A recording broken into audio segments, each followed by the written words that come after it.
Hello friends आपण माने तो तरंग टीवी रे नंबर 1 सीरियल राजजोग निश्चय देखुथि ओ बेस पसंद मध्य करूथिबे किंतु आपण माने जानि छन्ति एही सीरियल अभिनय करूथिबा एक्टर और एक्ट्रेस माने गोटी एपिसोड पई अभिनय करिवार केते टंका चार्ज करितांती जदि जानि नांती वीडियो को शेष जाय देखंतु एही वीडियो रे आपण माने राजजोग सीरियल रे अभिनय करूथबा समस्त एक्टर और एक्ट्रेस मानकर सैलरी विषय जानिबाकू पाइबे।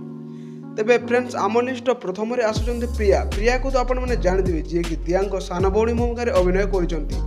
प्रिया एही सीरियल गोटे एपिसोड पर 3000 टंका नहीं थांती। नंबर 2 रे आसंती सोना जे के वरुण को स्त्री भूमिका रे अभिनय करूचंती। सोना गोटे एपिसोड पर 3500 टंका नहीं थांती। आम लिस्ट नंबर 3 रे आसंती सीत जे के नेगेटिव कैरेक्टर रे अभिनय करितांती। सीत गोटे एपिसोड पर 4000 टंका नहीं थांती।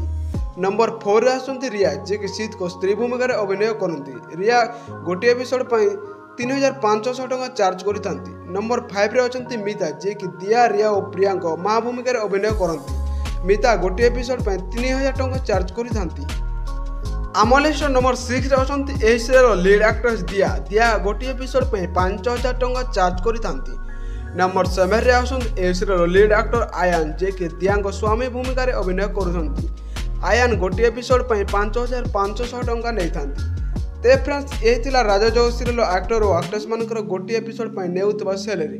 ए एक्टर और एक्ट्रेस माने सोशल मीडिया रे मध्ये अनेक टंका इनकम करिथांती। तेबे आपण मानक वीडियोटी भल लागितले वीडियो को लाइक करबा सहित हम YouTube चैनल को सब्सक्राइब कर दियंतु।